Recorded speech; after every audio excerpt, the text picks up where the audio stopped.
All right, we're getting ready to start, so if everybody could grab a seat, that would be great. All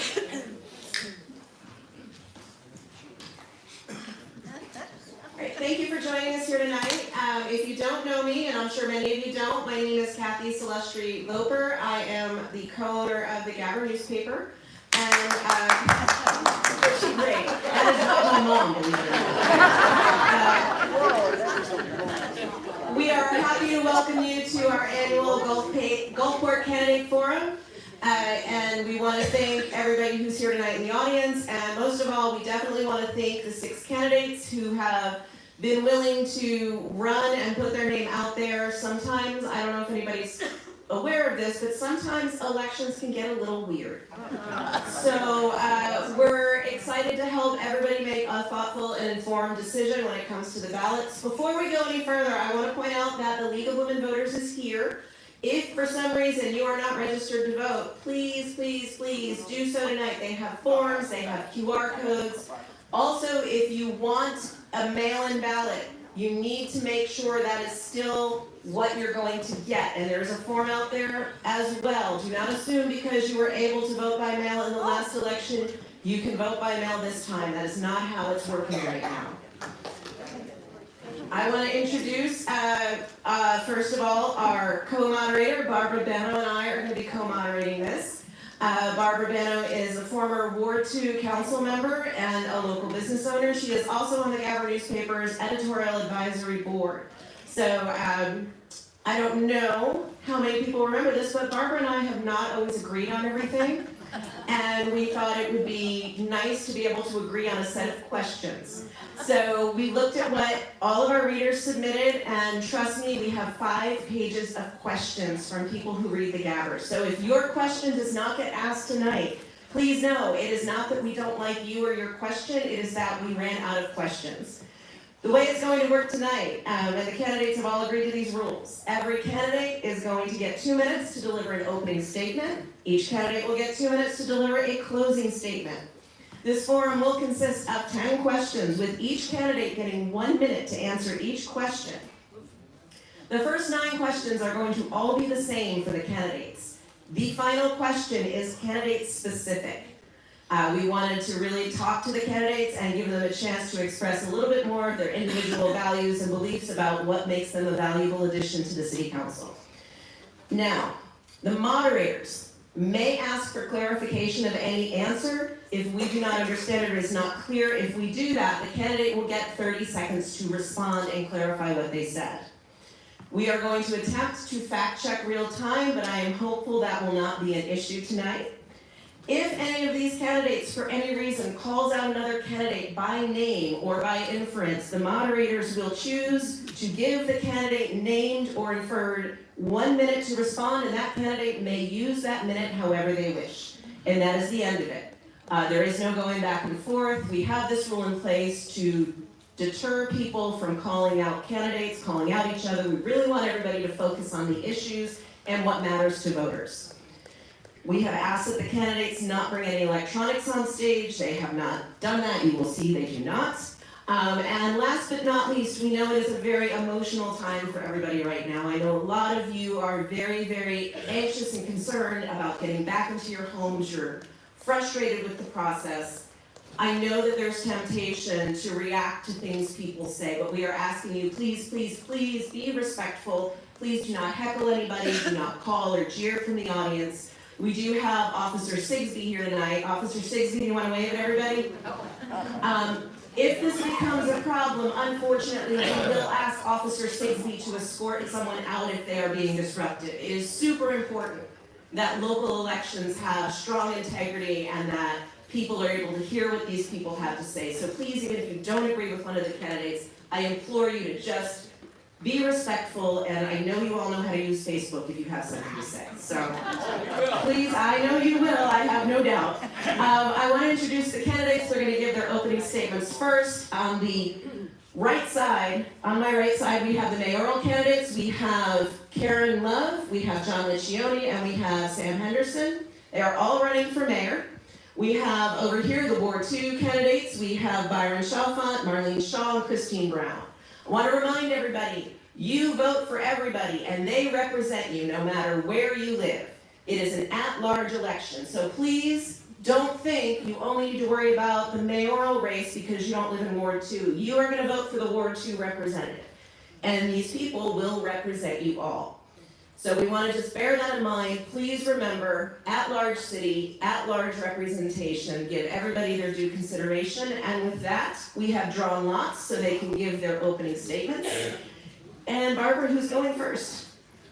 So we'll start with the council, and the order will start with Christine Brown. Thank you. Who's doing the timing, so I know? By the timing, you will give you a 10-second notice. How we do that? Those little flags in the front are kind of like, yeah. Are you ready? I'm ready. I would like to thank the Gabber for hosting this event and for allowing me the opportunity to share my views with you. Thank you for showing your interest and your commitment to your local election. I am Christine Ann Brown, your City Council representative for Ward 2. I would like to dedicate my opening statement to the neighbors affected by the compounding disaster. In this time of hardship, my heart is with you. I want to extend my deepest sympathies to those who have suffered losses and displacement. I know your lives have changed in ways that are unimaginable, and the loss, the fear, and the uncertainty must be overpowering.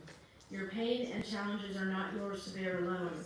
Our entire community stands with you, and I know we will get through this together. Disasters can reshape the land, but they also can reshape people too. In times like these, the strength of our community shines brightest. Think about how far you have already come. Do not discount the small steps you're making.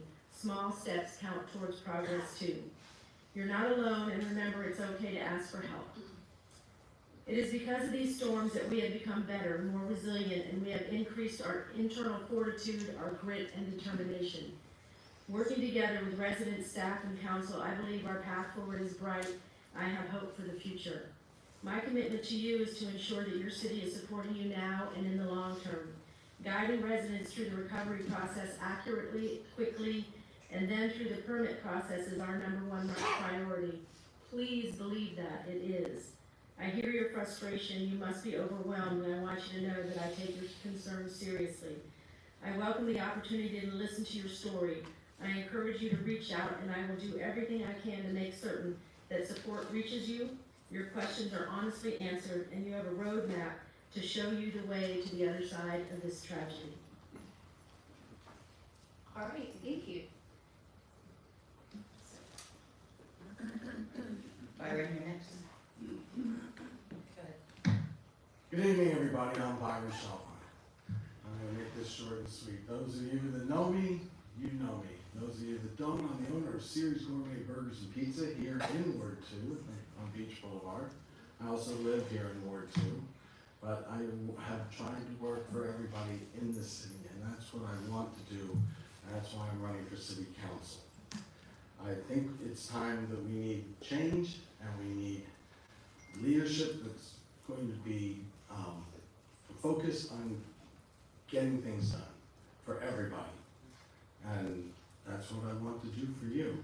I've done it before. I've been in community councils before and rectified their problems, and I just want to do the best I can for this city. I've taken previous businesses that were failing and I turned them around. I've opened businesses in different places in my 40-some years of doing this kind of work, and I just want to do my best for the city. I don't have all the answers, but I'm willing to do my best to answer all the questions. I want to thank the Gabber for having us here, and for all of you that are suffering right now. I feel your pain. I grew up on an island. I know what the storms can do, and I've lived through this kind of stuff, even when I was a small child. So I'm here for you. I'd like to do my best for you all. Thank you. All right. I guess that leaves Marlene. Good evening, and thank you to the Gabber and to the city and to all of you for being here. This is a wonderful opportunity to show everybody's engagement, and I hope that you encourage all your friends and neighbors to become informed and to go to the polls. I'd like to start by telling you a little bit about my background. There's quite a few people in town that know me. I've been here 30 years, but they don't necessarily know my background. I'll start with the shorter part, in that I did work for the city for 5 years. I ended up managing the casino, the theater, and the city events. I was instrumental in the Gecko Fest being created. I was involved in the historic renovation of the casino. I was also on the team when they constructed this theater that we're so proud of. The main part of my career has been in community management. I was the CEO for my own management firm for 14 years in this area, and I also worked for other companies in upper management positions. Community management is basically fundamentally city management, in the sense that all of the things that we do every day in the city needs to be done in the community as well. And that includes budgeting, financial management, fiscal management, physical plant management, legal matters, enforcement, collections, and so forth. And this combined with my volunteerism that prepares me to serve you on council. Thank you. All right, we now turn to the mayoral candidates, and when we drew lots, Mr. Lucioni was the one who drew number one, so please proceed. Number one. Thank you. Thanks for all coming tonight, for coming here tonight. My name is John Lucioni, and in my life, I've invented the first real-time disaster recovery system for corporate email and BlackBerries back in the day. Who remembers BlackBerries? Any Gen Zs out there? You know what BlackBerries? I don't know. But that's it won an award for Best Disaster Recovery Service, awarded by SC Magazine in 2004, and the trophy's sitting out there on my table. And I'd ask for everybody in the audience to stop by our table and pick up that trophy and feel just how the heft of that trophy. What that means for Gulfport is that something has put me in Gulf, some cosmic force has dropped me right here in Gulfport with my skills, my proven ability to deliver solutions to problems, particularly in the disaster recovery space, right here in Gulfport. And I'm sitting here on the bench, and I'm asking you to put me in, coach. Put me in Gulfport. Let me go to work for you. I'm sitting on my mother home.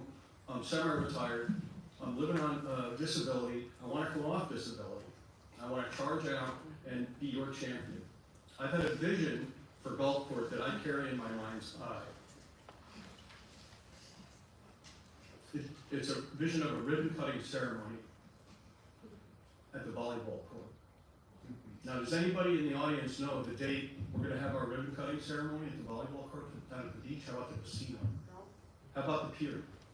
Well, as mayor, once I'm on the council as mayor, the first resolution I'm going to write and submit is the date of those ribbon-cutting ceremonies. All right, we need to set the date, the target, and then we all need to come together and work together to meet those targets. And we're going to have a party. All right, thank you, Mr. Lucioni. Your time is up. All right, and we've also gotten a request from the audience. We would like you all to speak into the microphone. Some people on YouTube are having a hard time hearing you, so we want to make sure you can do that. All right, Mr. Henderson, you have 2 minutes. All right, thank you. I'm Sam Henderson. I've been serving you on Gulfport City Council for 16 years, this coming March. For 12 of those, I've been your mayor. We've been through a lot of tough times in that period of time. I came in when we were in the economic downturn, when we were losing jobs by attrition, when we were trying as best we could to maintain the level of service that people in Gulfport have come to know. We've gone through COVID together. We are going to go through this together. I know there's a lot of unhappiness, and there's a good reason for that. It's been a difficult process for most especially the people who have lost their homes, even those who haven't lost them. They're still working to repair them, waiting to repair them. But again, this is not something that's insurmountable. I'm very dedicated to doing this job. That remains the same as the first day that I came in. I love this town. I moved here for that very reason. I love Gulfport the way I saw it in 2006 when I brought my family here from Ohio. And it has never left my heart. And one thing that's important to me, whether you like me or not, whether you support me or not, is I'm always going to be Jimmy Carter with you, and I'm not going to tell you a lie. I'm going to tell you the truth, even if that truth is hard, even if that truth is unpleasant. My object here is not to push an agenda. My object here is to do right by the people who live here and to look out for our well-being in the long term. There's been a lot of talk. I'm going to start off with hurricane issues. A lot of talk about circumnavigating or circumventing, some of the rules that are coming to us from the federal level. I want to warn you that it's a very risky time for us. The choices we make now are going to affect us down the road. And I think it has been, a lot of information has been put out, and I'm not accusing anybody in person. I'm just saying, through Facebook, through people you may talk to, it's very important to pay attention to the facts, and whether you support me Mr. or Henderson, not. thank you, your time is up. I want you to know that. All right. Karen. Yes, Ms. Love, Karen Love. Okay, so I'm Karen Love. Fortunately, I know most of you, but I think most of you only know me since I've moved to Gulfport. So just to give you a real quick, brief background, I entered real estate at the age of 23 years old. I became a real estate broker at 24 years old. I was almost always, except for 3 years, an independent contractor, so I only earned a wage. I didn't get a paycheck. I only earned my money as a single mom if I got the job done. I've always been very results driven. In every organization I've ever belonged to, I've always risen to a level of leadership, whether it was the president, the treasurer, the coordinator, the team leader. Everything I've ever done as an adult, I have always been the leader in whatever it was that I was doing. Since I retired here in Gulfport, I've just had a blast. I've been retired for 14 years now. I threw myself immediately into public service and community organizing. I've been involved with the chamber, I've been involved with the businesses. I have helped with all the storm cleanups. I have led in things like Best Seat in the House, Gulfport Special Delivery, which is coming up this weekend, the Gulfport Art in the Yard. I've been involved in many things over the years to raise money for the city. Gulfport Senior Foundation, I meant to say, and it's been my pleasure to do so. I think the fact that from my professional as well as my volunteer experience, it has prepared me to listen, to lead, and to deliver practical solutions to problems. Thank you. All right, thank you. So now we move on to the candidates, and we're gonna start with the City Council Ward 2 candidates first. Byron, you're gonna be the one we ask first. Then we will ask Marlene and Christine to answer this question, then move on to the mayoral candidates. Starting off with a nice and easy one. What pets do you have, and tell us what you love most about them? Nice icebreaker. They get harder, don't worry. There's some fish. Okay. Well, we recently took in, my father, my 95-year-old father, has dementia, and he was supposed to be living with us, but it got so bad that he has to be in an assisted living environment, and I had to take guardianship, and then he had his dog with him for a while, but it has gotten to the point where he couldn't take care of the dog anymore, so we have this little Chihuahua, long-haired Chihuahua named Gypsy, and we gifted that to my son on his birthday, December 1st, and he pretty much takes care of the dog. We all, of course, play with the dog and have fun with the dog, but he's and I've lots of dogs over the years. Great, thank you. Marlene? Oh my goodness, we've had so many, and probably one of everything. Everything from lizards to turtles to frogs to furries to feathers.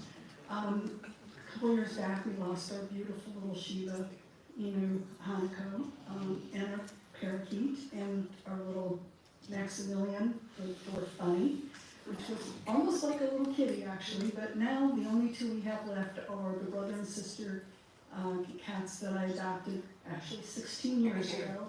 And what I love best about them is they're always happy to see me, and they're always wanting to cuddle with me, and they're really nice and warm to snuggle at with on a cold night in bed. All right, Christine. I'm gonna move it forward. So we've been through, in our house, dogs and cats. We had the bloodhounds that I'm sure everybody saw around town. When my daughter was little, we got her 2 kittens because we thought every little girl needs a kitten and every kitten needs a friend. But they have long, went over the rainbow. And we still have a cockatiel that we got first. And he's still around. His name is Nick because we got him on Christmas, and his name, after Saint Nick. But does anybody watch Elmo? And they had a little goldfish named Dorothy. Well, Dorothy died, and so my mom thought, we'll get Elizabeth a bird. And we still have the bird, and what I like most about Nick is that he is a great alarm. Like, if anybody walks by, he tells us. If I go in the back, he's like, get back up here.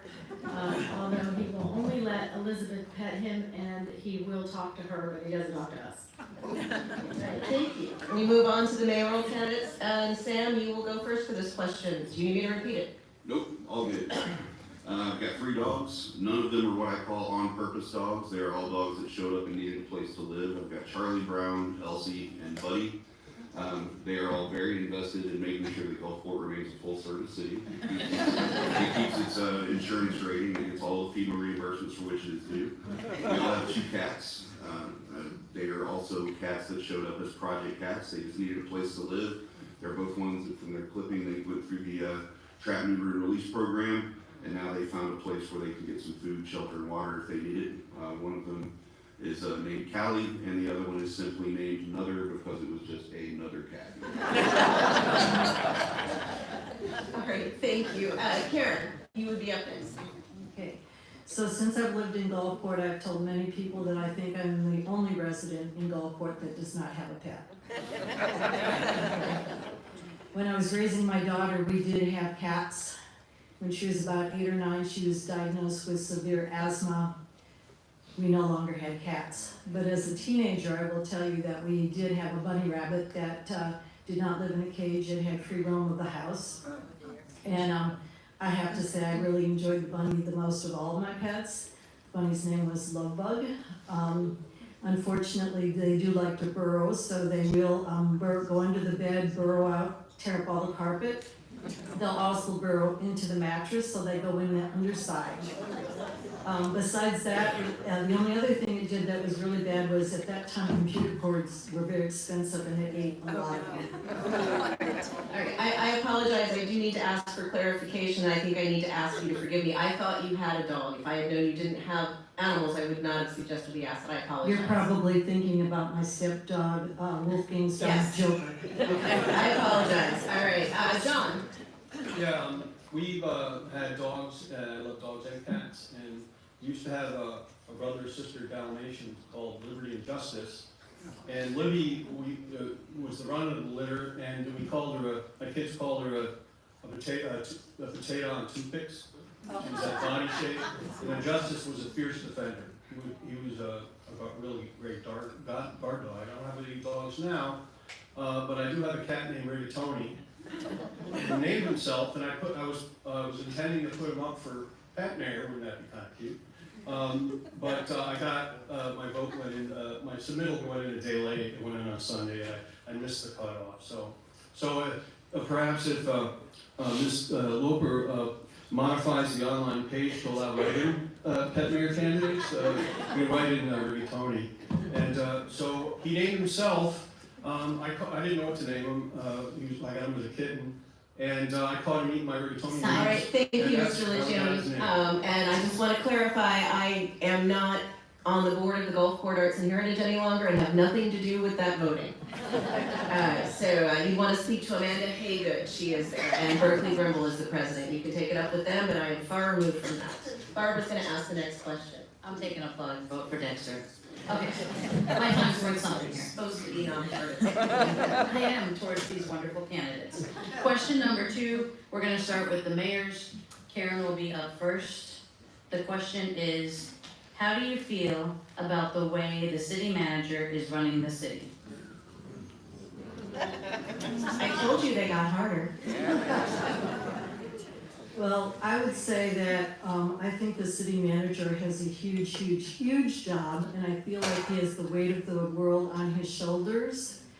I feel like not so much right now with the way things are being handled with FEMA post-storm and permitting, but with the exception of that, I think the city manager has done a very good job for a very long time. One of my observations is that I don't feel like the city manager is getting, certainly not direction that's transparent for us, the residents, to see from the city council. There might be things going on behind the closed doors, I understand that, but I don't see him getting a lot of direction from the council. I see him making a lot of the decisions and directing the council. Thank you. Thank you. John. John. I agree. I think the city manager has got a lot on his plate, as do his department heads. And I think one of the resolutions I would propose to bring forward to the council is that we need at least what I would call a disaster recovery quarterback.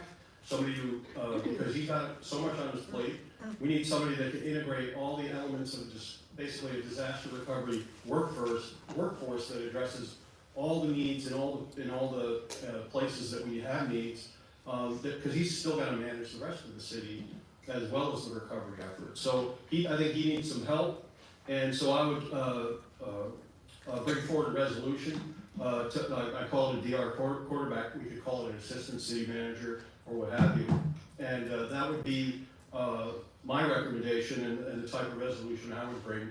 And we need also. If you watch Justin sit the 11 Thank you, John. We're gonna move on, and we're going to go next to Sam. I'll tell you flat out that working with Jim O'Reilly for all these years, the historical background and knowledge he has of this place, the compassion that he has for the city of Gulfport and the people who live here. There's been a good deal of talk about how there's an agenda to keep people back out of their homes. I don't know what the end game would be of that. These people that are working for you are absolutely dedicated to getting you back in. The process is every bit as difficult on our end as it is for you to navigate on your end. And there is actually already, we put it through, 7, 8 months ago, to move one of our employees into an assistant city manager again position. But there's also a lot of people on the city staff behind the city manager. I don't know anyone who could handle it with more grace than he has through this process, and I wish people understood the level of skill he brings to the table. So my short answer is, in this 1 minute, I think he's doing a wonderful job, and there's always things we can improve on, but I can't imagine somebody outshining him. Thank you, Sam. All right, we move on now to the city councilors. Do you need me to repeat the question? Everybody good? Yeah, so Marlene will be going first. Thank you. I think the city manager has done many things right, and I think that right now we are certainly in an overwhelming situation. I do have some concerns that perhaps we could have been better prepared for this. We're a coastal community, and we're in Florida, so storms and resilience planning is no surprise. But again, I realize this is a very personal situation and a very overwhelming situation. At one point during my employment with the city, Jim became the director of the community that I was serving in, and I can see how much polish and how much growth he has grown in his role as city manager, and I've commended him for that as well. So thank you. All right. Next up, Christine. This is hard with this. okay. We are so fortunate to have Jim O'Reilly as our city manager.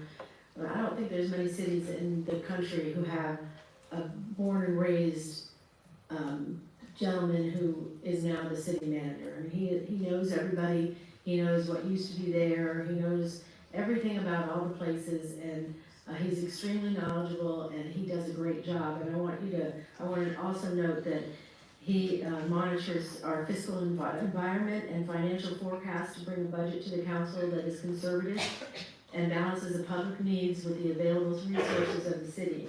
The city council works closely with the city manager to maintain strict fiscal oversight, and the budget process moves forward with carefully measured steps.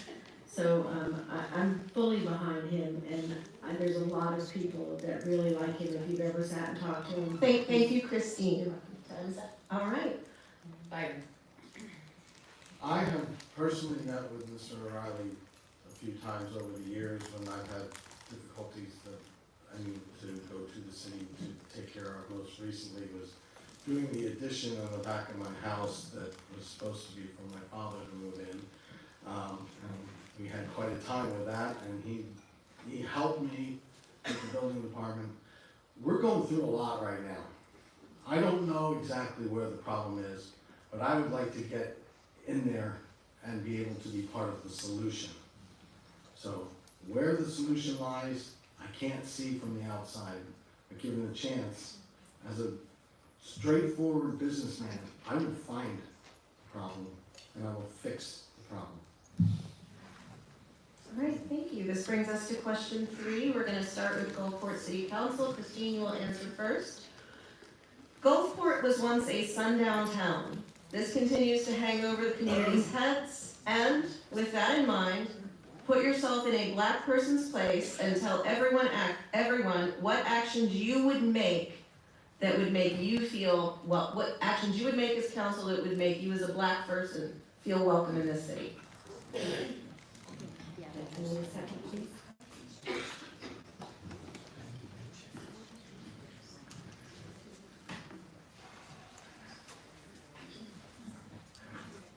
Of course, you can't turn the pages fast, and then you're pressured. Pressure's not good. I have it alphabetized too.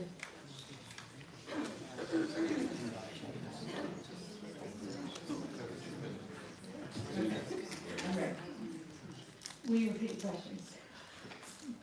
Gulfport was once a sundown town. This continues to hang over the community's heads, and with that in mind, put yourself in a black person's place and tell everyone what actions a city council member could take to make you feel welcome in Gulfport as a black person. I do believe that our city is inclusive, and I would be the kind of person that included them, brought them in, made sure that our boards and our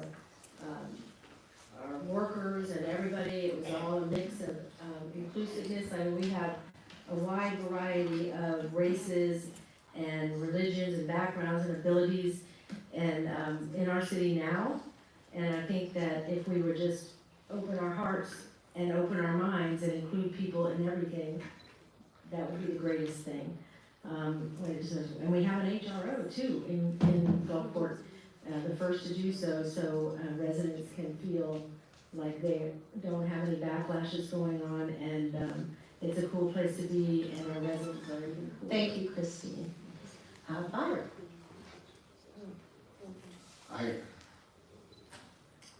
As the owner of Series Gourmet Burgers and Pizza, we feed everybody, regardless of race, creed, color, sexuality, anything else. So I would always be the same way. This is how I lived my life. This is how I've grown up, and I don't see any problem with anybody, and I try to be inclusive of everybody. And I will certainly be the same on the council as I've been in my business and my life and my relationships. And everybody knows I'm married to a woman that's not white, so that's all I can say on that. Thank you. Sorry, Marlene. We have a very, according to the 2020 census, we have a very low percentage of foreign-born residents. And even looking around each day, we see that we could be far more diverse than we are. I grew up in the city, and even as a child, I fought for and stood for equality. If you can picture that on the playground, it's a true story though. And I strongly supported the fact that we will be the first to have a human rights ordinance. I believe that every person is important, is to be valued, and should be empowered and engaged in our community, and every action and every resolution, whatever we do, event-wise or city-wise, is something that I would stand for as far as equality, fairness, and consistency. All right, we're gonna move on to the mayoral candidates. I do want to stress the question again. Put yourself in a black person's place and tell everyone what actions would make you feel welcome in Gulfport, and we're gonna ask John to answer that question first.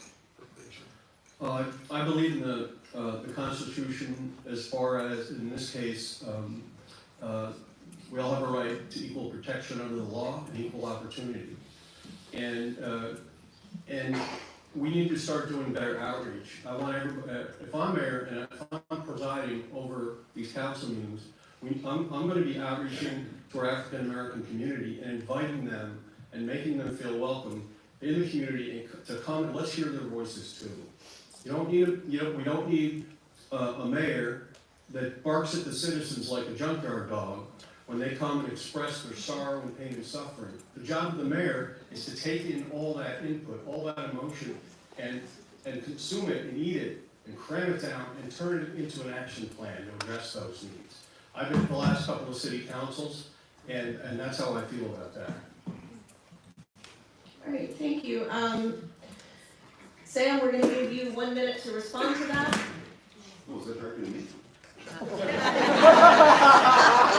I will say, in response to that is I'm not addressing that question right now, correct? No, you're not. No, you're addressing the junkyard dog comment. I will say that there is something that you learn from experience, and that is the decorum of those meetings matters. There's 3 jobs, main jobs that the mayor has. That is being the tiebreaker vote on issues that come up.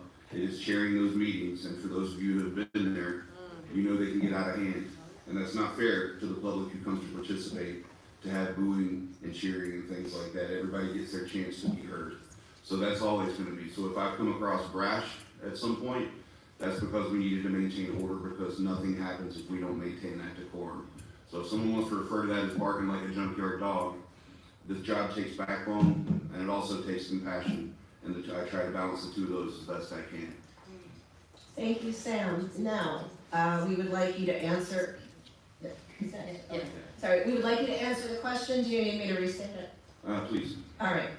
Gulfport was once a sundown town. This continues to hang over the community's heads. And with that in mind, put yourself in a black person's place and tell everyone what actions council could take that would make you feel welcome in Gulfport. I want to say, first of all, there is no way I can presume to put myself in the shoes of someone in the black community. And second of all, I want to say that I think a lot of people carry that shame from the early days of this place. I think it's, it kind of mirrors the national shame that we have on, some of the things that we've done absolutely wrong at the expense of others, where we're talking about color, ethnicity, sexual orientation, any of the places where somebody is made the lesser. So I think one of the things that is great about this place is it's places like Lincoln Cemetery that mean so much to us. The fact that we have become this inclusive community that I feel for the most part, with a few exceptions here and there, are a very inviting place. And I think it's places where people do feel safe to come now. So I like to shift that attention toward the pride we should have in how we do it now versus the shame of the past. Thank you. All right. I know if we let you applaud, we have to let you boo, and we can't do either. Last person to answer this, not the least, Karen Love, do you need the question again? No, I got it. And I wrote out my answer a little bit before the mayor spoke, so it's ironic, it's a bit the same. I was gonna say, as a privileged white woman, I can't pretend to put myself in the position of a black person feeling any kind of form of discrimination. That would be point number 1. Point number 2, I think it would be most helpful if every time we have an election, we didn't have the local newspaper bring it up and let us all know that we were once a sundown town. We haven't been a sundown town the entire time I lived here. I've heard the stories over and over again, and I don't think there's any really great benefit to that. I would much prefer to see articles talking about the progress that has been made in our city with racial diversity instead of reminding us of what we used to be. And third thing is, I'd like to encourage the minorities to enter the workforce here in Gulfport, and particularly on the police force. I think that could take care and calm down some of these Thank you, Karen. feelings. All right, we're gonna move on to our next question. Barbara? We're gonna start with, Ward 2, and I just wanna be, right, no. No, we're gonna start with the mayor. Mayor's, yeah. And I just want to remind you, once we ask the question, if you can kind of, we have this all timed out really, really well, just to respect your time, their time, our time. And we want to make sure we get all the answers, all the questions asked. So once we ask the question, if you could do your best to just, start in on the answer. So I'm going to start with John. Well, I'm sorry, what was the question again? I'm going to ask it right now. Oh. Just clarifying that I'm starting with the right person. Okay, John. What are your thoughts on Winway Homes in Gulfport? And what is your response to the concerns that Winway Homes has shown a lack of respect for the community and its residents? And how would you address these issues if elected? But please keep in mind, the laws are limited. If you ask April about my tree massacre story, I had, the contractor that Winwood hires to cut these trees, to chainsaw these old trees, was one house away from me, and I just happened to be walking by, and I took out my camera, because the guy was up there, a huge, beautiful tree in the middle of the lot, with his chainsaw cutting it down. And I pulled out my cell phone, started recording it, and he saw me with the cell phone, and he put down the chainsaw and started doing this, waving his finger at me to stop recording. And I was like, First Amendment, dude, it's America. I'm on a public sidewalk, and he came at me like 100 yards away, and I'm recording this, I have this recorded. So what we need to be doing as a council is looking at the building permits that we're issuing to this company. Their contractor is abusing our citizens that are out there standing up for our old trees, and that's gotta stop, and there's a way to stop it while keeping it within the law. Thank you. Sam? It's no secret how I feel about Winway Homes. I've been toe-to-toe with those guys numerous times. I think the way they run their business is egregious. I think the way they treat people here is an absolute shame. Part of the problem is they're very skilled at knowing just where they can go to the boundary of being within the law. I think they pushed that boundary a few times, and we've all heard about the cars getting towed and those kind of things when there were people trying to kind of get in the way and show their solidarity and protest. But yeah, I made no secret of it that their practices are abysmal. The problem is, this is the gentrification we're trying to slow. This is the stuff that's endangering the Gulfport that I think most of us moved here, and the Gulfport that we love. So anytime that these guys are doing something where we can have some recourse, we do it. But there's some pretty strict laws that are also protecting people's rights as private property owners, and striking that balance is very important, because there's one thing we don't want is to start wasting our city's money. We got big problems on litigation.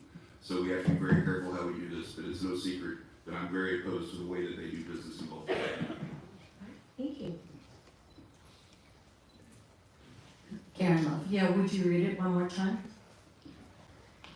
What are your thoughts on Winway Homes in Gulfport? And what is your response to the concerns that Winway Homes has shown a lack of respect for its community and its residents? And how would you address these issues if elected? Please consider the limits of the law. Okay, so my first thoughts are, being that my background is real estate, I'm a huge, big believer in personal property rights. I think if you own the property, you should be able to do what you want with it within the limits of the law. So that's the first point. The second thing is, I see us as a city that has many, many builders and contractors do not want to work in this town because of our difficult permitting. So when we have a company that comes into town and I think builds a fairly decent product, I think it's a good product, It's there for the families that are growing. Not everybody wants to live in a 2-bedroom, 1-bath house like I do. Some people need a bigger home. If they're, so I like the product, I like the fact that they have the porches and they're friendly, I like that part. In terms of their business practices and the ultimate respect that they show to our people, I think it's absolutely deplorable. But how do we govern bad business practices unless they're breaking the law? Thank you, Karen. All right, we're moving on now to Christine. I live around the corner from several Winways homes, and I do believe that they look beautiful and are aesthetically pleasing. We have the Burt Harris Act that we must follow from the state that we can't change. We can't tell somebody what their house has to look like.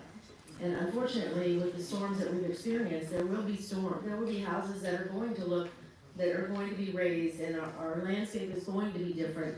We have no choice but to accept that. And we can't tell people how to live. I can't tell you that you can't paint your house red, but you gotta stay within the boundaries of the zoning and setbacks and all of that. And I think Mayor Henderson brought up something about how we were hoping to keep people in the same, to enhance their houses in the same envelope that they sit now, so as not to look big and out of place. But unfortunately, we can't tell people what to do with their homes. thank you, Christine. And Byron. Okay, well, I sold one of my properties to them and they built a huge place on it. And when we moved to the house that we're in now, I didn't have a problem working with them at that time, they seemed like nice gentlemen. They built some nice looking houses, but I think Karen said there's a lot of builders that won't come to Gulfport because it's so difficult working with the building department. I just went through that, so I know what it is like. And so if we have better options, there'll be more options than just one builder that's building the houses. We need to have options on secondary units instead of just one giant building. If we can, with 4 bathrooms, Thank you, we can Byron. have a second bathroom. Appreciate it. We're out of time. We're gonna move on to Marlene. First of all, as far as Winway pushing the boundaries, I think enforcement is key there. I understand people's rights as far as their properties, and I always say, as far as I'm concerned, if I wanted to live in an HOA, I would have moved to one. But I think we need to do everything we can with zoning and everything we can to improve things with the building and permitting department and the community services department and community development department, excuse me, and that we need to reach out to as many types of builders that we can, especially green builders and ones that will keep in mind resilience. And I will say that I was there the day that they were removing that tree, and I was quoted as saying that it was very insensitive for them to take down that tree at a time that we were all grieving and suffering from the storms and the losses that we had. Thank you, Marlene. All right, we're gonna move on to the next question, and Marlene, lucky you get to go first. What specific experiences, qualifications, or resources do you have that prepare you to lead Gulfport's current recovery and rebuilding efforts? I actually worked with communities since 1982, and I've lived in Florida since 1982, and I've been through many storms, and in those situations, I had to deal with the mitigation, the reparations, the insurance companies, all those processes that we had to deal with. Roofs were peeled back, there was flooding in some situations, there was tremendous destruction. I worked with communities that were on beaches, communities that were high-rise, communities that were HOAs and single-family homes, and all of those experiences gave me tremendous experience as far as working with remediation. or you can just be done. All right, Christine, same question. Christine, okay. I am a member of the Community Emergency Response Team, and we are instrumental in helping, that's what we train for, is to help after the storm, to check on yourself, check on your neighbors, and go check on your city. We do disaster preparedness, we do search and rescue, we do fire control, we do triage and minor medical things. During the last storm, or every storm, I've always worked the EOC, answering questions that people call about, doing evacuations, going to get people and bringing them to the evacuation centers and bringing them home. CERT is a really integral part of that, and we're happy to, it's a volunteer service in case anybody wants to do it. We do, just contact Jim Wright. And I have seen, through the eyes of my students, the impact of the storm, and it's really heartbreaking to see that. And by the way, Ms. Thank Annette- you, Christine. We're gonna ask Byron to answer the same question. Okay, I grew up on an island. I've been through storms all my life. I was in the San Francisco area during the big earthquake there. I was a real estate broker at that time. Left the real estate business later and went back in the restaurant business, but that's another whole story. But I'm a businessman, I've always been a businessman. I understand real estate law, business law.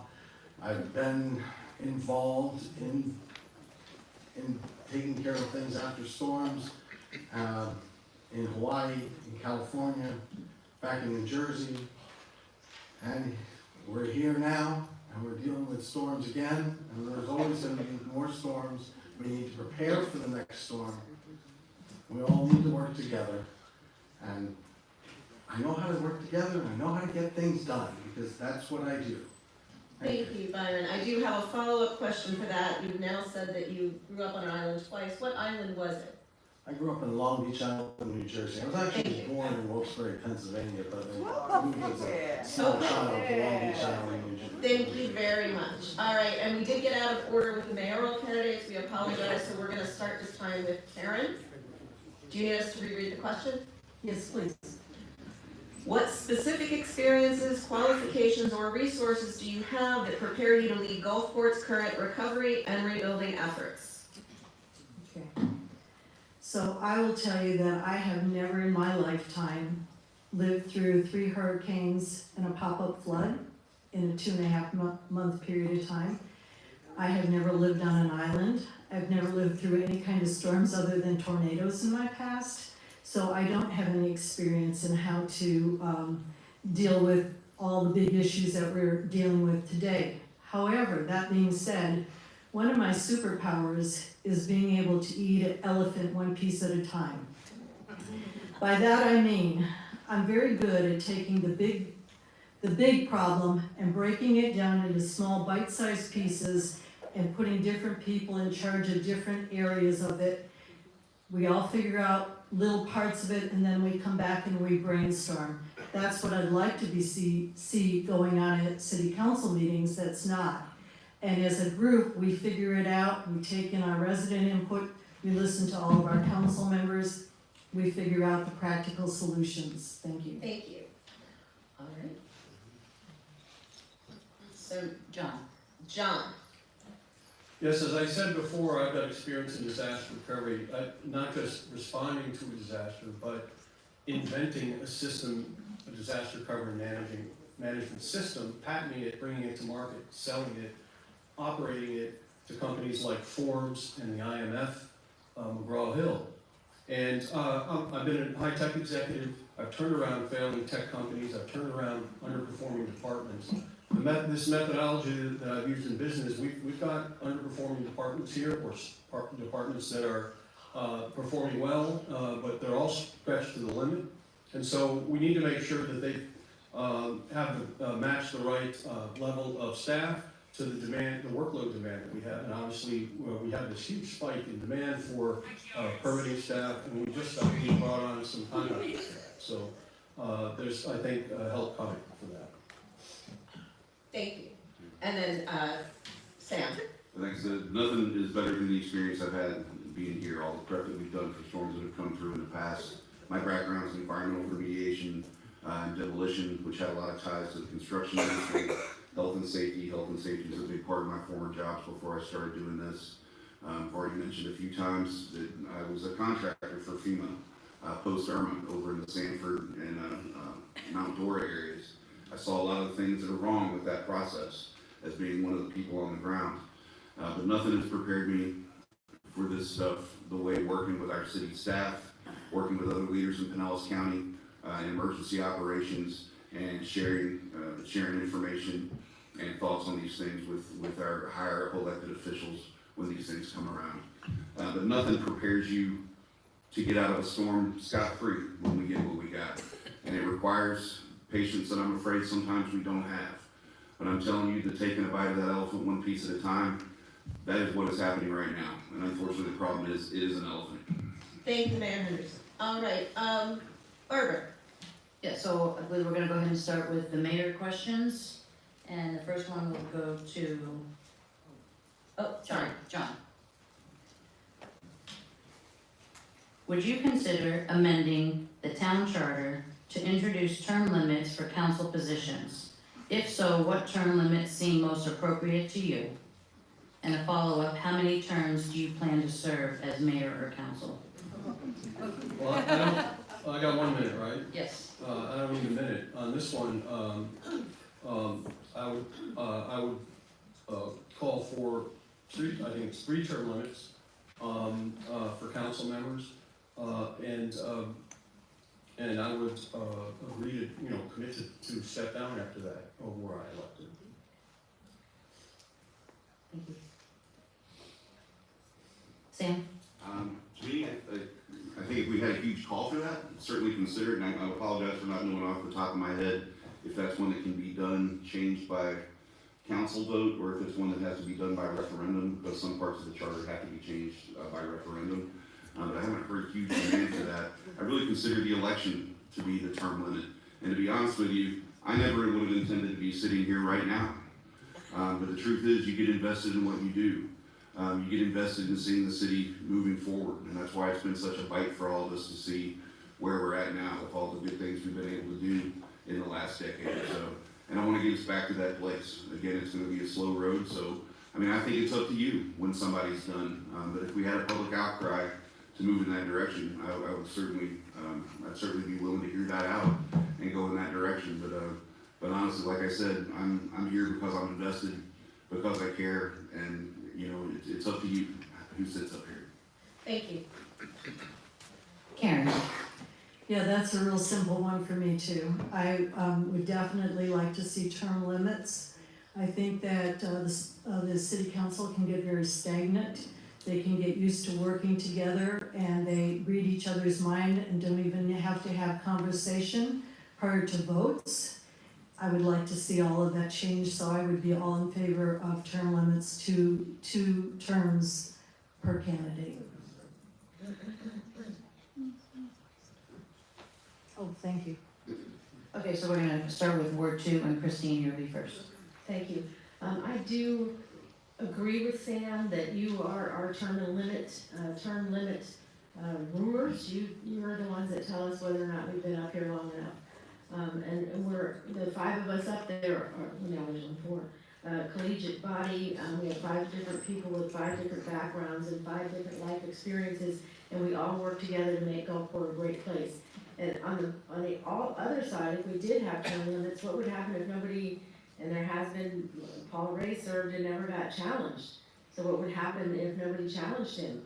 And also, I thought about asking the council to consider extending terms for council to 3 years instead of 2. But then what happens if you get somebody up there that's, and you don't want them for 3 years, So, I really do like the 2 years for us and the 3 years for Sam, but I worry that we won't have somebody to fill the place, and you're the ones that tell us how long we've been here. Thank you. I do want to clarify 2 points of fact. Paul Ray did lose his first election to Yolanda Roman, so once he did walk into the seat, he was not challenged, but his first seat he did lose. And several years ago, council did entertain the idea of extending term limits to 3, and it was handily dismissed. That was probably more than 8 years ago though, so. Byron? I'm for term limits. I don't wanna be in this job for life. I am not taking this job because I need the money or I need something to do because I'm sitting at home. I'm taking this job because I think we need help right now, and I think I'm the one that can help you. And when the job is over, I want to move on with my family and spend more family time. But I think 3 terms should be a good limit. And that's my take on it. All right, Thank you. thank you. All right, we're gonna, Marlene. sorry. Sorry, my question. Okay, same question. Yes, same question. Okay, I do believe in term limits. I've been here for 30 years.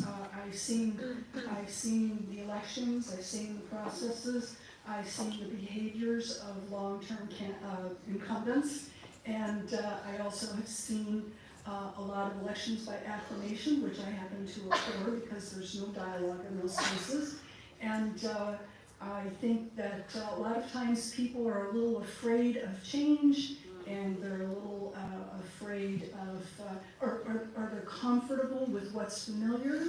And I think that it's really important to have fresh perspectives and new ideas come forth. And so that is one of the things that I hope to do. And I don't want to be there for 10 years. I do think that 3 terms is probably good for anybody, not necessarily committing to 3 terms, because I want to open up the path to other fresh perspectives. Thank you, Marlene. And I apologize, I was not trying to skip you. Oh, no problem. It's a lot to keep track of, I'm sorry. No, you're doing great, everything's doing great. All right, so we're gonna start the next question with Ward 2, and Byron, you will answer first. Gulfport differs from other beach towns because we have less than 20 hotel beds. Some business owners have expressed frustration that this negatively impacts tourism and the economy. How do you think short-term rentals could legally contribute to helping the local economy, and what would you, as one council member of 5, suggest to the whole council as a solution to this? Okay, I know it's been spoken about the Airbnb question, and there's a state law that we need to keep clear of and keep in place. There are other options than just Airbnb. There can be a mother-in-law unit. I think there's some areas where we need to have some zoning changes that can bring things back to R2s and R3s like it used to be. I'm a businessman here on Beach Boulevard, and I am always looking forward to a larger customer base. So with that in mind, anything that can help bring more people into the town and bring more business into the town is good for the town. We need to be pro-business. Thank you, Byron. All right, Marlene, same question. I explained that I've been here for 30 years and I've seen a lot of change, including that we've become a destination to live here, to visit here, to play here. So anything we can do to contribute to that is positive. We do have issues with state legislation right now as far as changing the district of the Airbnbs. And I do think we need to be cautious of where those Airbnbs would be. As far as my experience in community associations, putting an Airbnb in the midst of a lot of long-term and full-time residents can be problematic. I think that some zoning issues could make a difference on that if we were successful in state legislature changing. And they do seem to be very business-oriented, so that is a possibility if we all pull together and press for that.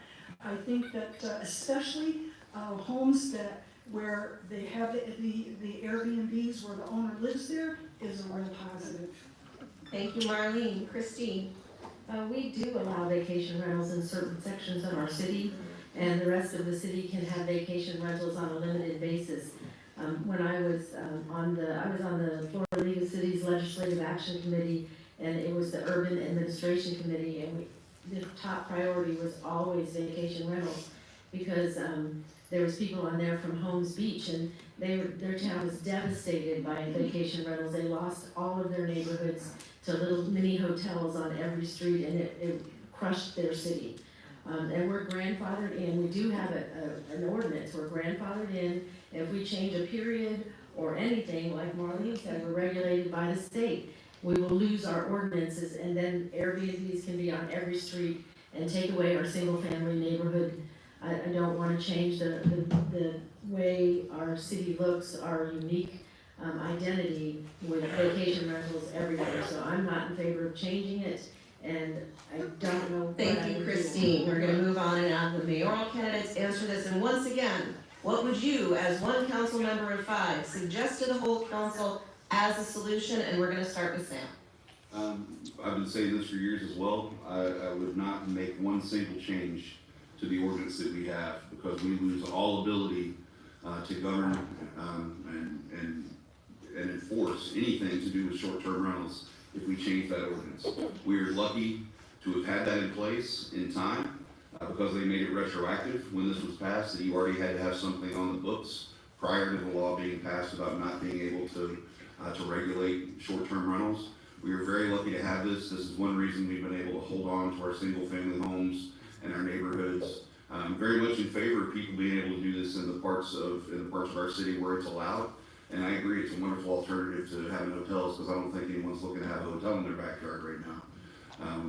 But in terms of changing that and allowing that to run rampant, I would never be in favor of that, and I've been clear about that for years.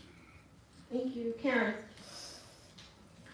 I've spoken about this many times, and I know it brings displeasure to many, but I'm not in favor of changing our ordinance. My understanding is that with the state ordinance, it's a matter of anything goes. And I do not want to see that for Gulfport, and I appreciate the fact that our previous leaders put this ordinance into effect before it became an issue. The one workaround that might be there, and I don't know that it is, but I would like to pursue this, is could we possibly increase our zoning? The areas where it is legal to have a short-term rental right now is very, very small, primarily in our entertainment district, where we also have complaints about noise ordinance all the time. Is it possible that we could change our zoning up a little bit without changing our zoning, without changing our ordinance, thereby increasing the number of legal short-term rentals? I'd like to look into it. Thank you. Thank you. And finally, John. Yeah, I think that it's a bit of a logical fallacy to say that, because we have constituents on both sides here in the city. We've got people that want to do short-term rentals. We've got people that are leaving because they can't do short-term rentals and they can't stay here because of that. And then on the other side, I understand that I'm a family guy. I raised 3 kids, and keeping our neighborhoods, our residential neighborhoods, quiet and things like that, that's part of the value of Gulfport. But I would listen to both sides. I don't take all information that I hear, and you shouldn't either. I take it with a grain of salt. And I'm doing my own investigation on this. My mind is open on this. I understand both sides. We do have a lot of homeowners that are really suffering financially, and so I want to say that I'd be open to this, and then I would make my decision. Thank you. All right. Next question. So we're gonna start with the mayors, and I'm gonna start with Karen. What leadership or team building skills do you bring to the table to effectively work with people you may or may not like or trust? I've been doing that my whole life. When I was a real estate broker and in the suburbs of Atlanta, I was primarily working in new home subdivisions. So you can imagine people were always at odds, whether it was the developer fighting with the builder, or the real estate broker fighting with the agent, or the buyer, or the seller, or the finance loan officer, or the inspector, or the permit permitting office, I mean, it was always a nightmare, and I only got paid if I could figure out how to make it all work. So I feel like I have great negotiating skills in terms of leadership within this community. I have led, I helped create the, as I said, the Gulfport Art in the Yard. I've led Best Seat in the House. I've led Gulfport Special Delivery. Thank you. John, Can you repeat that, please? what leadership or team building skills do you bring to the table to effectively work with people you may or may not like or trust? Well, I've launched a couple of startups in my career. I've run departments. I've been a vice president at several companies, built teams from scratch. It's been said that a creative, motivated team will always outperform the lone genius. Now, I'm not the genius in that statement. I'm not a genius. But I believe in teamwork. I build creative, productive teams. I make them, I get the best out of people working for me and with me. And I've had a long track record, turnaround failing companies, improving departments, being more agile, continuously improving our processes over time. And I spent about an hour and 15 minutes with the city manager and Commander Stone the other day, and I learned a lot from those guys. And I know I can work with those guys, and we had a really good meeting, and I'll continue to try to learn. Thank you, John. Sam, I cut my teeth on contract negotiations before I ever came to Gulfport, working in the environmental and construction field. Now I find myself on the softer side of that, being a teacher over at USF, at SPC, trying to teach civil discourse to students coming up, having them share very diverse opinions in, what we hope are safe spaces, and I do my best to make a safe space. Bottom line is, I don't care if anyone agrees with me on council. I much more care about the integrity that they bring to the table. So if someone's going to be dishonest, if someone's going to be abusive with city staff, if someone's pushing their own agenda with their ego as opposed to looking out for the betterment of other people, those are times when I have a hard time getting by. But in terms of disagreements, I mean, Christine and I didn't even start off. We kind of been pitted against each other early on, and we've been, steadfast and been able to work together, and we don't agree on everything. I think it's the integrity of the person that you work with that's much more important. As long as somebody's being straightforward and honest, I can work with anybody you put in front of me.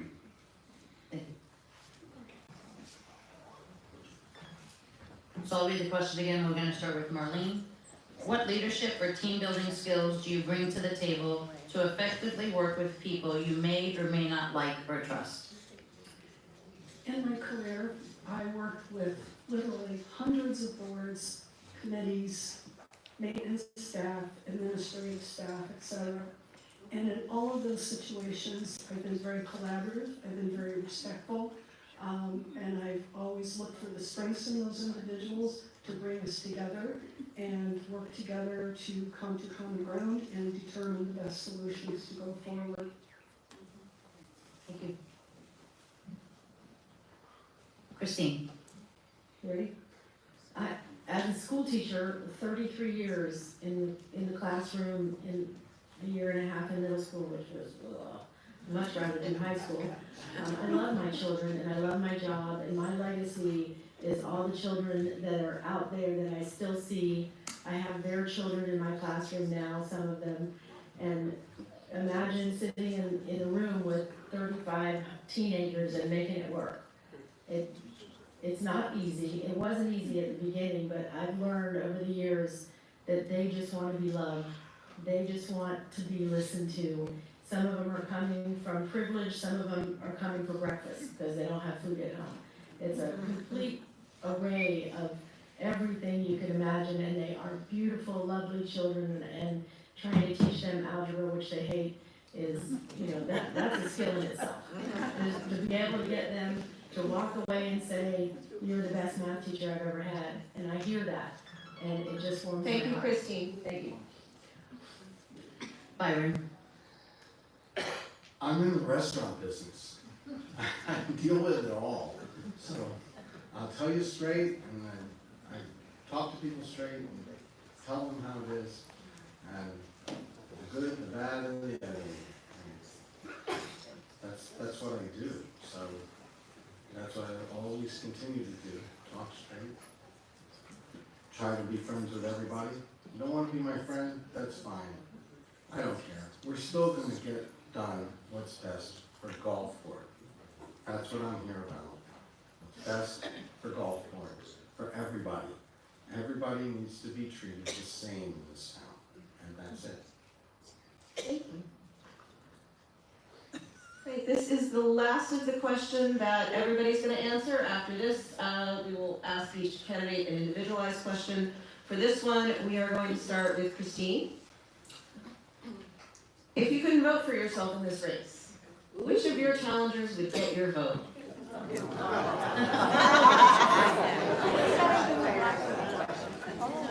I really like Byron. Byron's spent time in Hawaii, and so did I. Byron, you were in the Navy? No.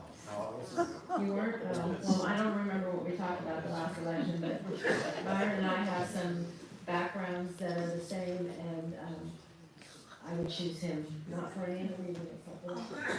Thank you. All right, Byron. I take the tip. Is that your I have to answer that back to Christine just because she was so nice and so Well then, I Marlene. like everybody here. I want to get along with everybody. All right, Marlene. I would have to vote for Byron because I think it's time for change and a new perspective. And I think that when someone's been on council for 13 years, they've had a great opportunity to do all kinds of things for us, and now it's time for someone else. Thank you. John. I vote for Karen Love. Sam. I gotta say on this one, just based on the place we're at right now, I wouldn't be able to cast my vote for you. Okay. There's plenty of people in this town that I could. It's I'm not sitting fair. there with you today. We're gonna accept the answer and ask the audience to please, thank you. And Karen. I voted for, in the past, I voted for Sam Henderson for the last 3 times that he's run for office, because I felt like he was the best person for the job. I don't feel that way anymore, mostly because it's stagnant. We need change. We know that we're 4 months past the storm, and we now are talking about what we're going to do. We should have been doing this months ago, in my opinion. So if I had to vote for anybody other than myself, I would vote for change, so that would be John. All right, Yeah, so specifically when you mentioned Sam's name and said something negative to him, I'm gonna allow 1 minute to comment on that. Yeah, no, I appreciate the time that you did vote for me. I'm sorry that I lost your vote. I think if people who've been paying attention for the last several years see a lot of the change that has been made. When you look at things like our food forest and the art trail and the retention ponds to collect our stormwater, the sewer upgrades and all the things that we've done, I feel like I've been a person who's embraced change. Maybe not change for the sake of change, but certainly change to keep us moving forward and try to protect our city and its citizens. So I'll thank you for the 3 votes that I did get. I mean that. all right, thank you. All right, thank you all. I know that sometimes when we do it this way, the person who goes last has more time to think of their answers. So the good news is that's not gonna be a factor for this last set of questions. And I think Barbara's gonna start off asking Sam, going through the rotation. Sam, you get to go first. Since assuming election office in 2009, what is your biggest regret about something you said or did at a city council meeting, and what would you do differently in the same situation arose again? Oh my gosh. Yeah, like I will tell you right now, I don't think I'm perfect. I'm human, and there's definitely been times that I've lost my cool. But I think if there was one I could take back, Barbara, it would be the night that I told you you were done, and it made you so mad you ran against me, and that was one of the toughest campaigns I ever had.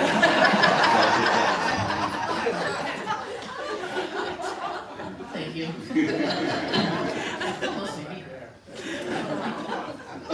All right, the next question is for Karen.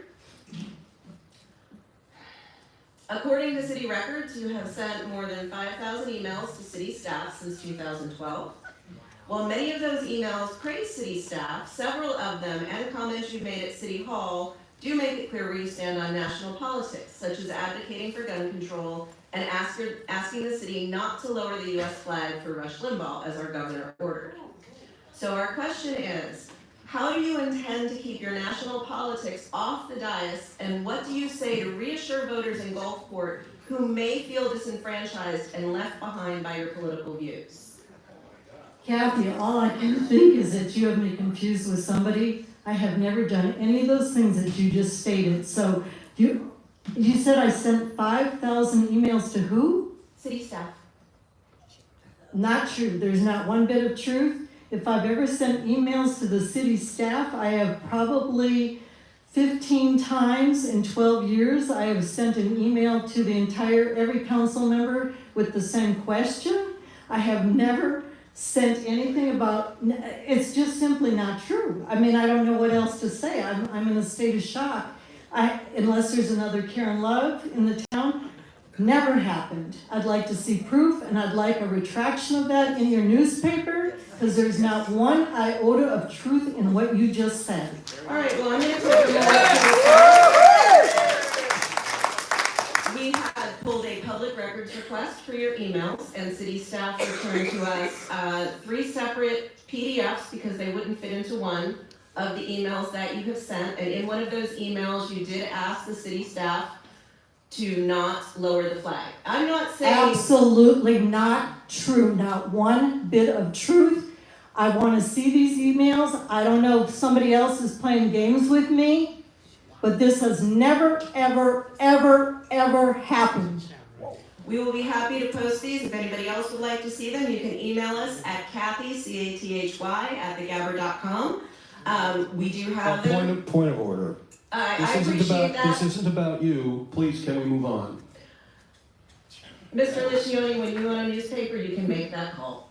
Karen, if I do. It's called the Crabber. It's called thecrabber.com. Kathy, I am so offended. Can we bring it back, folks? I'm gonna, Can we let the moderators do their jobs?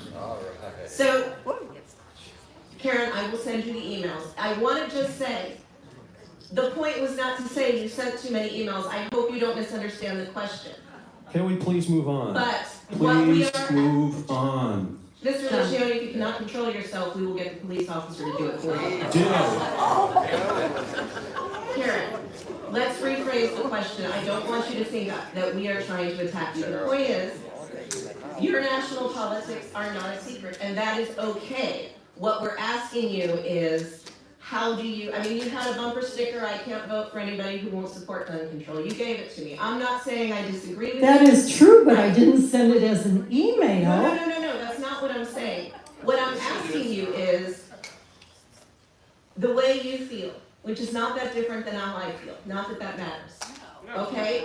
But you stated I sent emails, and I have never sent emails to anything to the effect of what you just said. I did. Okay. I will email them to you, and if I am wrong, the Gabber will print a retraction. We do have them. My point is, how would you reassure the voters who don't agree with you that they do not feel like they're being left behind? That's all that we're asking you, is if people disagree with you, if they think that gun control is okay, you've made it public, and that's okay too, but how would you reassure those voters? My boyfriend has a gun. I'm looking for gun reform, and it's irrelevant. We are not dealing with national politics. I believe 100% in everything being nonpartisan up here, and you're the first person that's tried to make it partisan. Yeah. That's a problem.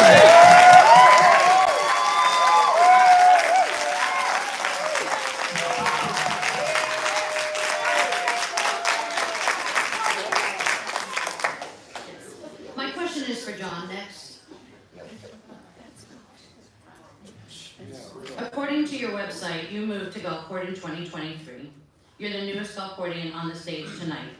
Tell voters why they should trust you with the mayor's seat more than they should trust the other 2 candidates, both of whom have lived here for years and have a track record of immersing themselves in the community. Well, first of all, there's no question of trust, I don't believe, with either one of these people, either one of my opponents. As far as me, I'm an honest man. I fell in love with Gulfport in 2019 when I moved down from Maryland to Reddington Shores. This was my go-to place. It's a quirky little town. It's eclectic. It's keep Gulfport weird is one of the mottos. I love that. That's what drew me to here. I used to eat charcuterie over at what used to be the Vintage over in the courtyard.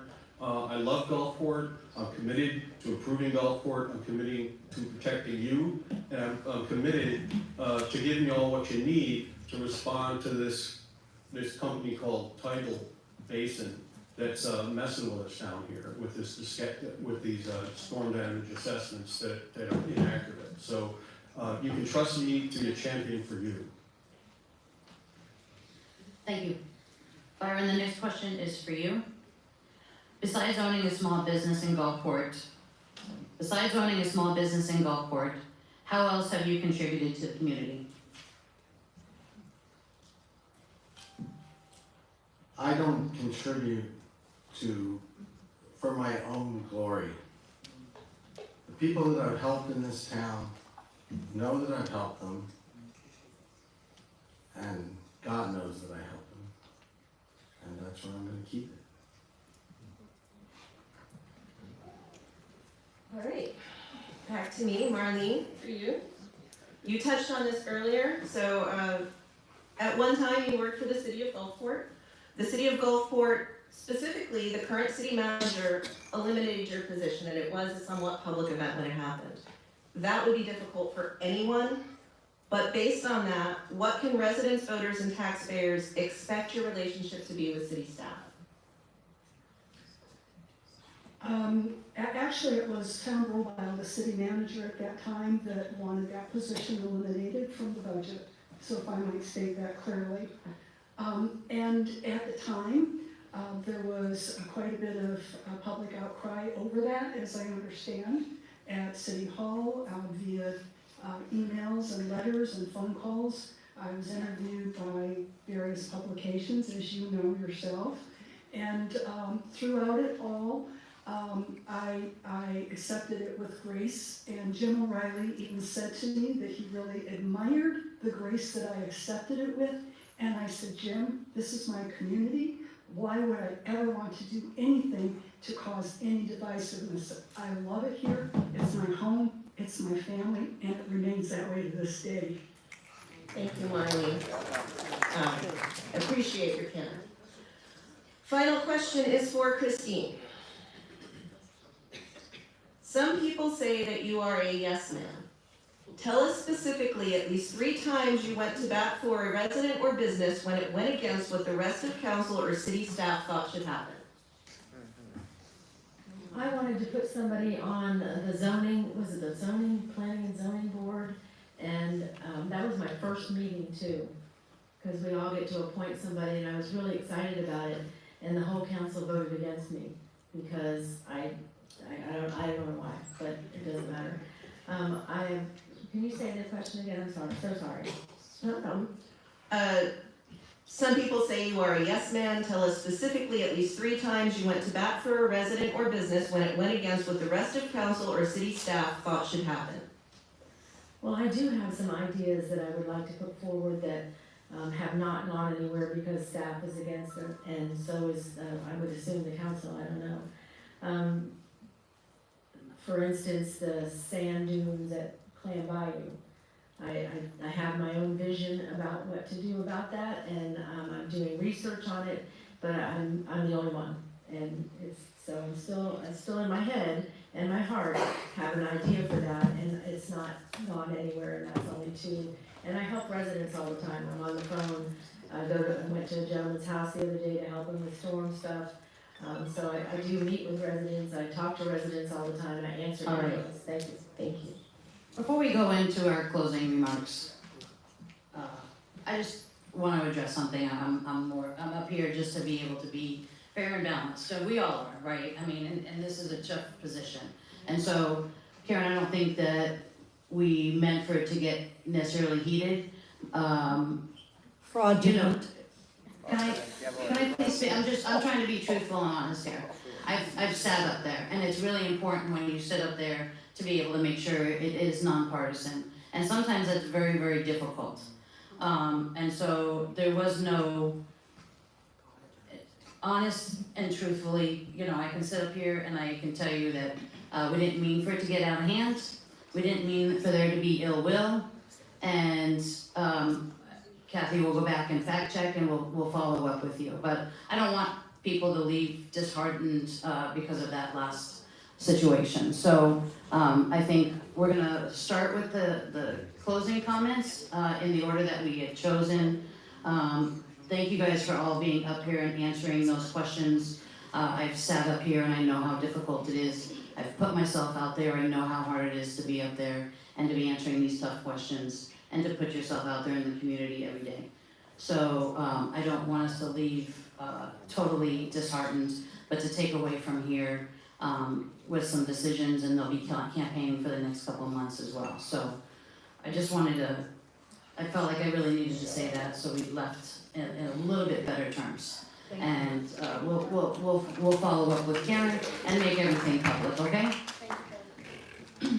So, in closing, should we start with Ward 2? Can we start with Ward 2?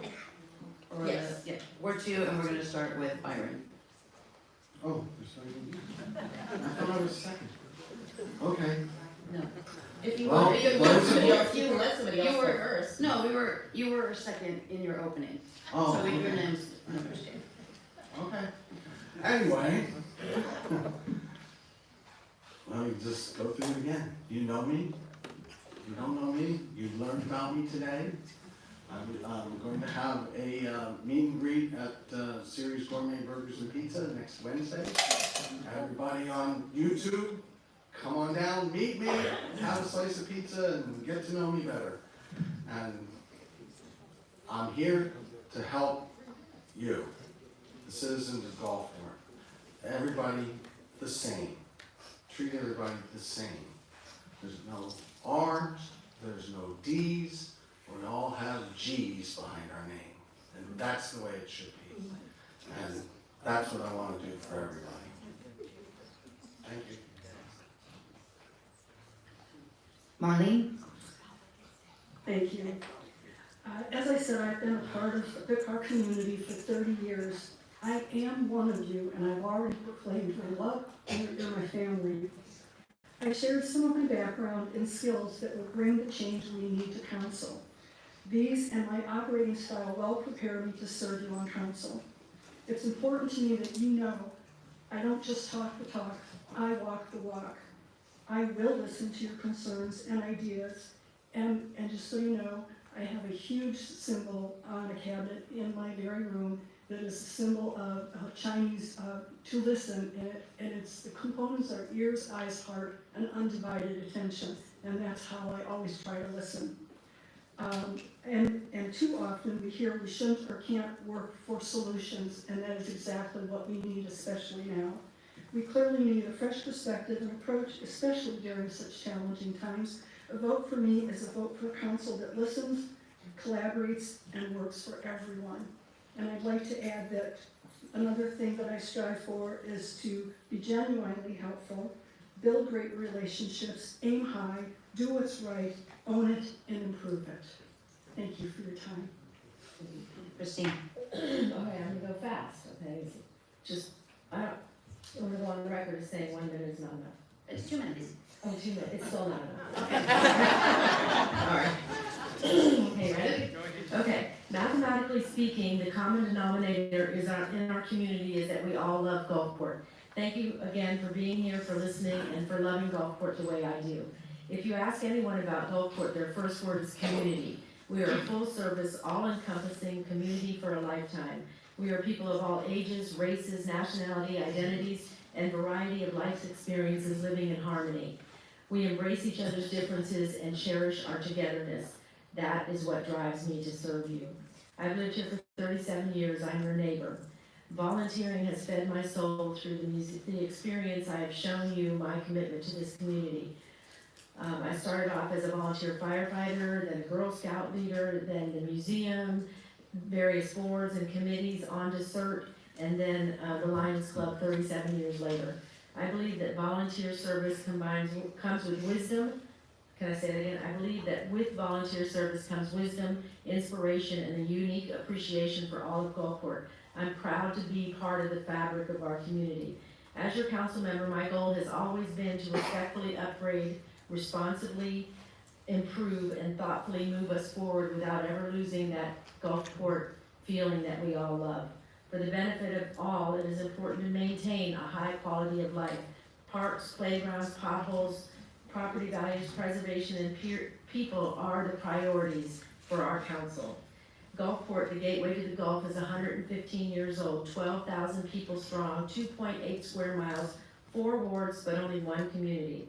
I want to continue working to preserve Gulfport's unique identity, build on our legacy of a full-service city, and maintain our low millage rate. Please cast your vote for Gulfport, the Gulfport you came here for, the Gulfport you stayed here for, and the Gulfport you call home. Vote for who you know and trust with experience, dedication, and qualifications. I'm asking you to allow me to continue to serve, and Sam and I are the only ones Christine. endorsed by police We're and gonna fire. move on now, and we are going to go to Sam Henderson. All right, thanks. I'm going to ask this at the beginning, and I apologize, but in light of the air tragedy that happened in DC this morning, do you guys mind sharing a moment of silence for maybe 10 seconds? I don't mind sharing 10 seconds of that for the folks who died this morning in that air tragedy.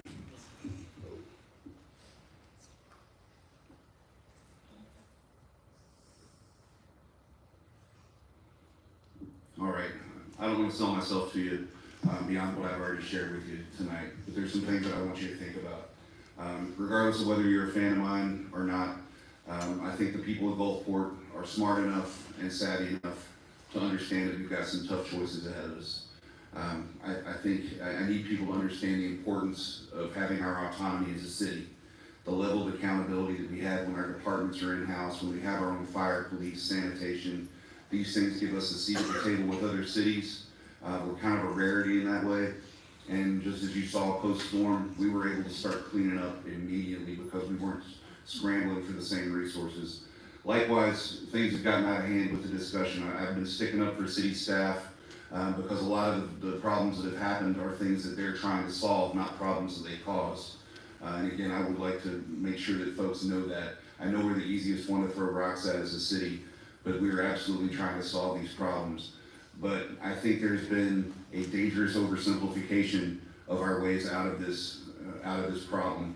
Things that are going to cost us money for years, things that are going to make it hard for people to buy homes here with a federally backed mortgage, things that could cause our insurance to go up. We've really got to be careful with how we follow these rules, and I know it sucks. I work for the agency that's creating a lot of these problems. I know we're having a hard time with the folks that are contracted to come and help us, and they've created additional burdens. Please don't keep on trusting in us. I may be gruff sometimes, I don't claim to be perfect, but I'm telling you, I'm the one qualified to walk us through this, and I trust in our city staff, and I trust that we're gonna get through this as best as we can. So I'm asking you to vote for me. If you wanna come see us, Christine and I'll be at O'Malley's on Thursday night, and over at Beach Bazaar on Friday night, and we'd love to see you. Don't forget about Wednesday night, we've got the seminar with the city. So you can come and get questions answered, specific questions answered by city staff on the spot. Thank you, Sam. Karen? So unfortunately, I feel like my right to do a closing statement has been taken away from me because of the statements that were made. So I want to clarify. Some of you know me and you know that I tell the truth, okay? I have never sent, that I can think of, a single email to a staff member except to the city clerk since I qualified as a candidate, okay? I have communicated with staff when there's been a problem in my neighborhood, but I believe it's always been by telephone, and I might be at 25 times, okay? I have sent probably somewhere in the last 14 years, anywhere between 10 to 15 emails to the council members, okay? I don't think I've ever received a response, so I stopped, okay? I have been talking at council meetings. I spent the first 2 years never saying a word. Then I started to speak a little bit. The last 8 years I've spoke at most council meetings. I have never once broached any kind of national politics ever. Anything that I've ever had to say at city council meetings had to do with our own city politics, many times complimenting our city on what they've done. I have never approached politics. I feel that I was without a doubt ambushed here tonight by a very, very fraudulent question. I think it was an attempt to tarnish my reputation regarding national politics and questioning. I mean, that was the only question up here that was anything that was not nonpartisan, and it was directed at me. I don't understand that. I'll never understand that, but I don't know if somebody's taken over my email. I mean, I just don't know what to think right now. You can tell I'm shaking, I'm quite upset. I have every right to have my own feelings about national politics. I talked to my boyfriend about them on occasion. I don't think I've ever Karen, thrown them to anybody else. thank you, Karen. John, I apologize, but I am going to step out because I need a little restroom break. Thank you for being here, Byron. Will you be back? Yes, I will be back. There's one backstage. It's red. I want to ask, before I start, that Ms. Love be given another minute to give the closing statement she wanted to make.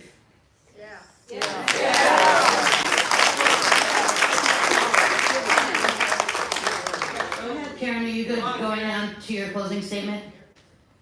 It's so funny because in my closing statement, this is what I said, this is what I have written down here when I walked in the door. It said, as mayor, I want a nonpartisan council to lead this city. I would like our sunshine laws enforced and obeyed. Okay? I want respectful, lively discussions on all issues that matter to Gulfport. I want our residents' opinions to matter, and I want them to be considered before votes are taken.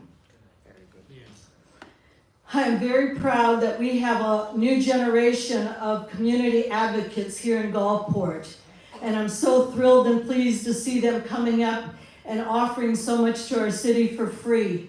And I'm so glad these are our future leaders. And I'm thrilled to death that they are, because I don't want to be around for many terms.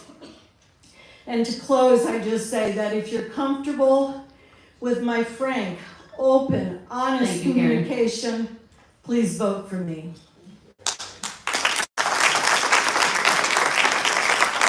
John, you have 2 minutes at your closing. Yeah, this is like a teaching moment. What we just all saw was a perfect example of a violation of journalistic ethics.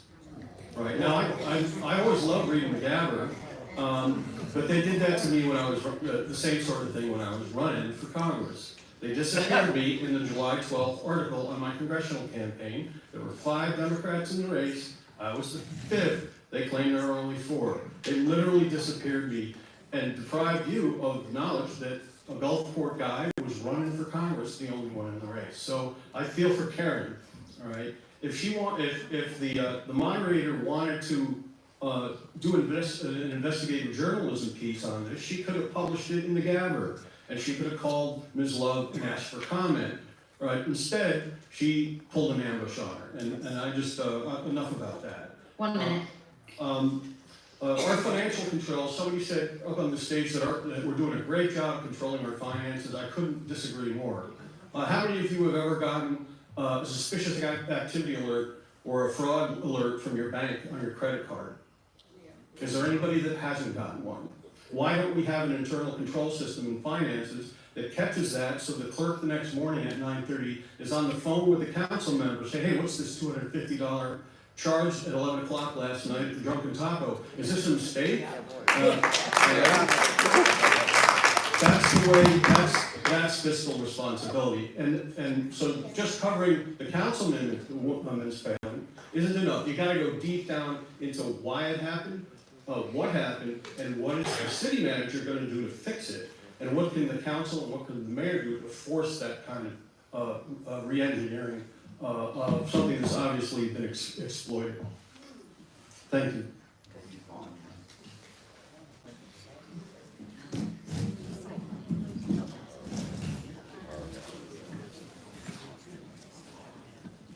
All right. Hopefully, all 6 of the candidates will be able to stick around and answer any questions, meet and greet everybody in the lobby. We want to thank all 6 candidates for putting their name in the ring. We want to thank them for answering our questions respectfully and in the time constraints. And we want to thank all the readers and other people who helped us shape these questions as we had to figure out what to ask. Thank you very much for your support of a participative democracy, and please don't forget to check your voter registration as well as get your mail-in ballots if that's what you want. This whole, we've streamed this live on our YouTube channel, and it will be available for replaying as soon as we can get it set up for that. So thanks for coming, have a great day, and if you have any questions, we'll be around. Thank you.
It's like, I don't know if you press the X. I don't know. I don't know. I'm scared. Oh, that's calmer. What does this do? I think it exists. I've already watched some of it. I just want to make sure it like reposts. Do you press it?